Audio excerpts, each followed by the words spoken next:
Hi friends, Tasha from Start a Skull Crochet. Today's tutorial I'm going to teach you guys how to create this cute little Fair Isle crochet pumpkin. It's actually crochet and it looks just like knit. I'm using a few different yarns. The first one is Camo Tweed, that's for the stem. It's by Impeccable. And then there's a gold tweed and an Aran tweed. I'll put those links down in the description. So I'm working off this graph that I created in Stitch Fiddle. And Stitch Fiddle is really awesome. You can get exclusive access to this graph and you can actually work with the progress tracker. So you click the file and then it drops down menu and you click progress tracker, and then you can actually work your stitches straight from here and use the arrows to scroll up and down, which is really great. I love Stitch Fiddle for this reason. So you can gain exclusive access to this on my blog when you sign up for the exclusive content that you'll see when you go over to the blog post to get the written pattern. And I've done a full written pattern for this. And if you want to get access, just unlock that exclusive content. It's completely free, no charge.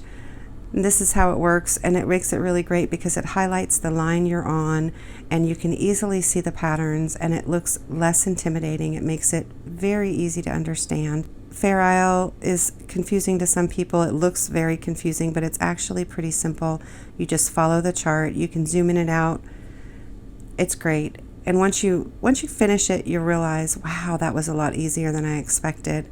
So I hope you enjoy this tutorial. Let's get started. And there's my finished Fair Isle, which is soon going to be a pumpkin. So I'm just going to start off with a chain one after I do my foundation single crochet row. I'm starting off kind of farther up in the pattern, and I just want to show you how easy it is to do Fair Isle and change colors. So we're just going to start off like this, and as I'm working I'm going to show you guys where to put your stitch. And this is where you put your hook, straight into the center of the V. And that's all you need to do to create the Fair Isle. The rest is just changing colors. So when you change colors, you're going to drop the color you're using, pick up your new color, and finish out the last part of your stitch with your new color, and then continue working the pattern.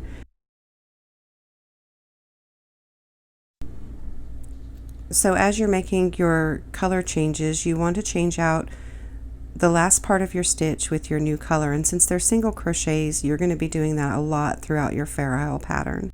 If you make a mistake, you can just undo it, go back to the start, and finish out, and it's no big deal. Don't worry about mistakes. You can always fix those. Just rip it back. So here I'm working into the center. You can hook it, use your hook if you get them too tight. Use your hook to expand it, and then insert your hook at a 45-degree angle. I think changing colors can be intimidating, but what you're doing is you want to keep each ball of yarn for your two different colors, one on the right side, one on the left side. That keeps it from tangling and from twisting up as you're working it, because if you don't, it can end up tangling up a lot and then you're untwisting yarn, and that just makes a mess. So what you want to do is pull from the right. If you're using, say I'm using the gold and I'm putting my gold on the right side, but in this example I have my gold on the left side. So I'm going to put my gold back towards the left, pull my Aran from the right, and then work my stitch. Then I'm going to drop that gold and then continue with my Aran, and you can see I'm pulling from the same side each time, and that keeps it from tangling as you're working Fair Isle and changing colors so much, because with Fair Isle you do change colors a lot. So I'm just going to keep working this, and you can just watch and see what I'm doing. Sometimes if you crochet it too tight, one of the biggest tips and tricks is to crochet these stitches as loose as possible. For this tutorial I'm using a 6.5 millimeter hook. So you can use a hook that's a couple sizes larger than what you would normally use for a worsted weight yarn, and if it says use a 6, go up to an 8. And I know it sounds ridiculous, but you'll thank me later, because if you crochet tight at all using these stitches, like this stitch, you're just going to regret it. You're going to regret it hard. So here's how I'm going to keep doing my crochet. I'm doing 4 in the gold. Now I'm going to switch I'm going to drop my gold to the left, bring up my Aran from the right, and then drop my gold again and work my Aran stitch.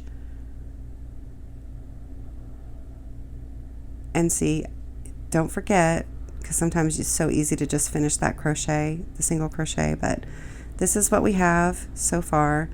You can just go ahead and work the pattern row by row, changing colors. And I'm going to show you what it looks like on the inside when you float your yarn. So this is what it looks like. You're not carrying it inside the stitches, you're floating it behind.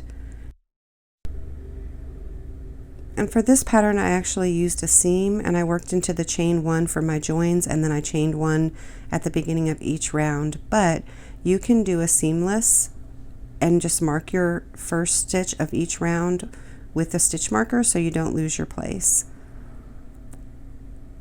You can see my tension was a little tight on some of it, so it kind of curls up a little bit. That's why doing it loose is very important. So here I'm going to show you how I got into the chain and the slip stitch. So when you join, it makes it kind of difficult to get into that chain. So I use my hook and I kind of wrestle it in there a little bit. It's a little fiddly. So just continue working. If you have any questions about this, please leave them in the comments below and I'm happy to answer any questions you have about completing this pattern. But this is my finished pattern, and now I'm going to turn it into a pumpkin. We're going to sew up the bottom, we're going to stuff it, and then we're going to do the little stem and add a cinnamon stick to it. So I'm using scrap yarn. This is great for scrap yarn if you collect them in a jar like I do. I used a little bit of polyfill as well because both of them together filled up the pumpkin really nice. This is the back side and what the floating looks like. You don't want to float your yarn more than 5 spaces before you tack it up, which means you would crochet a few spaces and then tack it up and actually work 1 into it so it floats it up. So I'm going to add my yarn to my needle and then go ahead and weave in some of these tails and close the foundation single crochet row. Then this is how I close the top of the pumpkin. I weave the needle through kind of like a running stitch in sewing, and then we're going to go around the top, pull it tight. This yarn is a little thick, so, and actually Fair Isle creates a very thick fabric, so be gentle when you're pulling, because I felt like I was about to break my yarn when I pulled it tight like this. So I decided to just pull it as tight as I could and then weave in the bottom parts to close the final hole, because I was a little afraid if I tried to pull it any tighter that it would break my yarn, and it was almost there, y'all.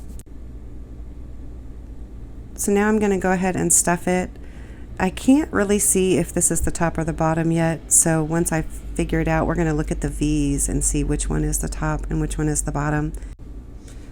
So once you finish stuffing it, you're going to take your needle and then you're going through the center and coming up through the stuffing. It might be a little difficult to get it through. Then you just pull it straight up through the center. And now we're going to close the top. And the way I did this was kind of the way I did my Fair Isle beanie style. Was I went through one side first, pulled it tight, went through the other side, and then I brought in the 4 corners, so it made kind of like a clover shape, I guess, a 4-leaf clover. And then I went through and sewed in each of the bottoms. I wanted to try it 2 different ways, and I think I liked this way better because it created more even ridges than when I did it the way before. So I did the top different from the bottom. You can close it however you'd like. And now we're going to do a seam and create the little ridges on the pumpkin. So bring your yarn down, put it through one center side and then out through the other center side. And again, this was a little tough because I had a little bit of a tough time doing it. It was just hard to get through all of the scraps plus the stuffing, but I did it. And then you pull it tight, but once again be gentle because you don't want to break your yarn. And then you go around and you kind of place those ridges wherever you think they fit good. Then grab your cinnamon stick. I got these online, and I'll leave a link down below, or you can just get them at the grocery store. I just kind of shoved it in there, and then I took my raffia yarn, that I bought, which I super duper love this raffia yarn. I just tied a bow around this, and then I was thinking, it needs a little flare. So I think I'm going to make a stem for it using the camo yarn. And there were still a little bit of holes in the bottom, so I went through and I sewed those up just to make it prettier, of course. So I'm going to grab that camo yarn and we're going to make the stem. Even though it looks totally cute like this, you can leave it like this. But if you want a different look, you can also do a stem and then add it all together.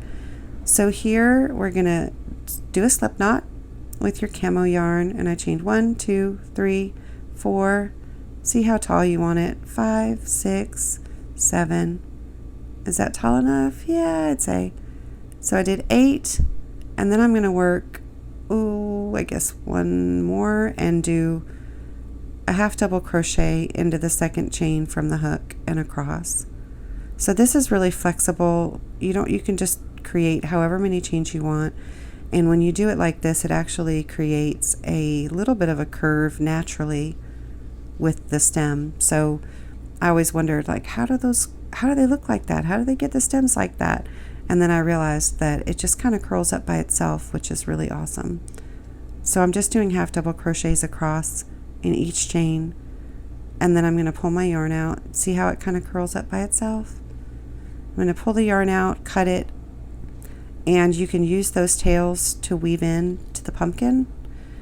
I just kind of stuffed it in there, and I thought it looked cute with the little tails hanging out, and then I stuffed the cinnamon stick in there to secure it even more. But of course, if you want a more secure pumpkin, you can sew those in. I hope you guys enjoyed this tutorial. If you have any comments, leave them below. Remember, this is a free pattern on my blog, and I'm happy to answer any questions, unlock that exclusive content. It's free to sign up. Happy crocheting, everybody. I hope you enjoyed this tutorial. Bye!